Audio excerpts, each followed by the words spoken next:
Apa sebenarnya yang harus kita hindari ya untuk peningkatan ataupun kita berkarir sebagai seorang dosen ya, terutama dalam pengajuan atau peningkatan karir kita sebagai seorang dosen.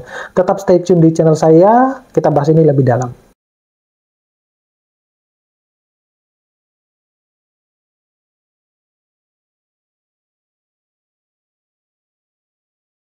Assalamualaikum warahmatullahi wabarakatuh. Pada video kali ini saya membahas tentang ada hal-hal yang wajib ya, bukan hanya untuk dosen pemula, dosen atau yang baru berkarir sebagai dosen, tetapi juga dosen-dosen senior ya, termasuk diri saya pribadi karena saya punya pengalaman di dalam hal tersebut yang wajib ya, harus kita hindari ketika kita sudah menjadi seorang dosen. Jadi saya merangkumnya ada tiga hal yang wajib dosen itu harus dihindari ya, terutama bukan hanya dosen ini khusus, memang kalau yang dosen pemula akan lebih bagus kalau sekarang sudah memikirkan hal tersebut ya, jangan seperti saya yang punya pengalaman hal tersebut ya. Yang pertama itu adalah publikasi di jurnal predator. Nah, ini pengalaman saya.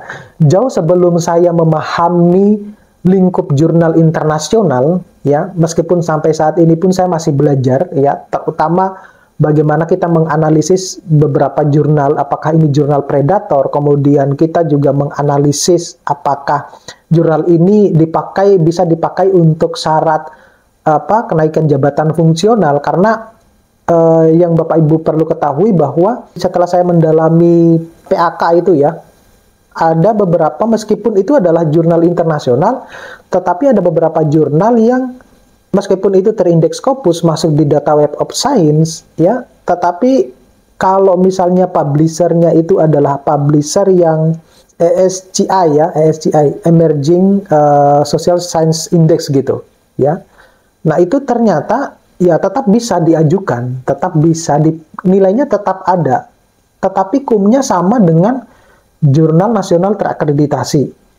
Nah, kenapa demikian? Karena mungkin pembuat kebijakan di peraturan angka kredit itu sudah mengetahui bahwa jurnal-jurnal yang publish di publisher ESGI itu tidak memiliki impact factor terhadap keilmuan yang ada di dunia gitu. Beda halnya dengan publisher SCI gitu ya, SCI Science Citizen Index gitu.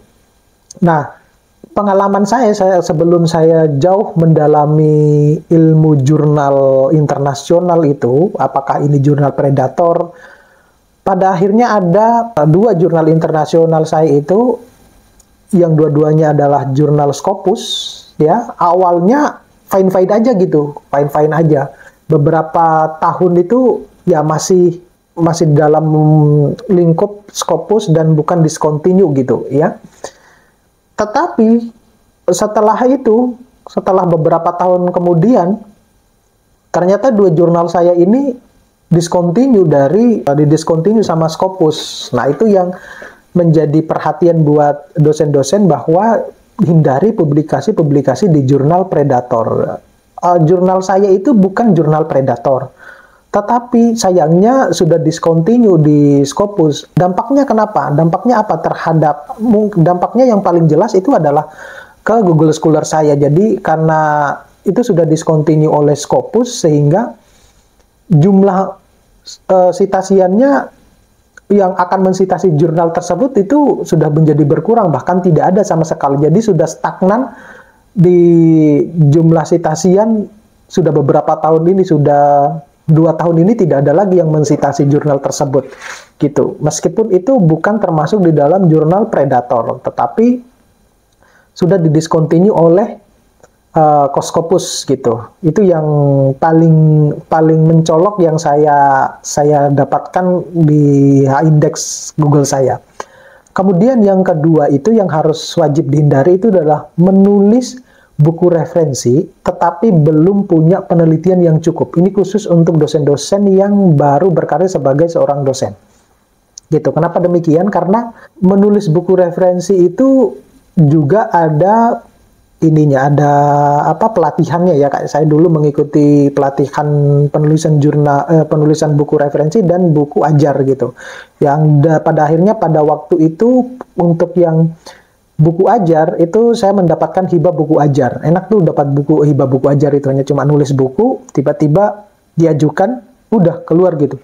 Tetapi kalau buku referensi waktu itu kenapa saya tidak mengajukan, karena ribet di bimbingannya gitu. Kita harus bimbingan ke dosen-dosen yang memang sudah berpengalaman di dalam buku referensi. Meskipun pada akhirnya saya punya juga buku referensi gitu ya, tetapi tidak saya ajukan untuk mendapatkan hibah buku referensi. Itu kenapa demikian. Untuk khusus untuk Bapak Ibu yang baru berkarir sebagai dosen itu, ya kalau sudah memiliki pengalaman di dalam penulisan buku referensi, ya sebenarnya sah-sah saja. Tetapi alangkah lebih bagusnya kalau mengikuti dulu pelatihan-pelatihan terkait dengan penulisan buku, baik itu buku referensi maupun buku ajar, ataupun bahkan buku monograf ya, ataupun bahkan paten. Nah, itu jauh lebih penting dulu ya. Kemudian yang ketiga itu adalah yang wajib harus dihindari itu tidak paham ketentuan PO/PAK dan BKD ya. Saya nggak tahu kalau di kampus saudara, tapi di kampus tempat saya mengajar itu dosen-dosen yang yang baru berkarir itu dipush untuk mengurus kenaikan jabatan fungsionalnya, dan meskipun mereka belum sertifikasi dosen, mereka harus wajib tetap membuat pelaporan LKD di sistem masing-masing. Karena ketika mereka sudah menjadi dosen kan kita sudah punya IDN ya, jadi kita bisa login ke sistem masing-masing, dan mereka tetap harus membuat laporan LKD-nya dan melaporkannya di sistem masing-masing. Itu yang terjadi di kampus tempat saya mengajar. Nah, saya nggak tahu kalau yang ini, tetapi penting untuk memahami sebenarnya ketentuan PAK dan BKD ini ya, sebelum biar kita itu tahu bahwa persiapan untuk menjadi dosen itu tidak semata-mata kita hanya mengajar, melakukan penelitian, mengabdi gitu ya, kemudian menulis, tetapi ada hal juga yang harus kita perhatikan untuk jenjang karir dosen kita ya. Harus tahu apa itu asisten ahli, apa itu lektor kepala, kemudian guru besar. Nah, itu yang harus juga dipahami. Oleh karena itu penting untuk memahami ketentuan PAK dan BKD. Nah, kalau tidak memahami ketentuan tersebut, ya bisa bertanya kepada dosen-dosen senior yang memang sudah punya pengalaman di bidang tersebut. Oke? Mudah-mudahan ini bisa bermanfaat buat teman-teman dosen. Kalau memang ini bermanfaat, jangan lupa untuk subscribe, like, share, dan komen, dan biasakan untuk menonton video-video saya secara full. Saya Iri, assalamualaikum warahmatullahi wabarakatuh.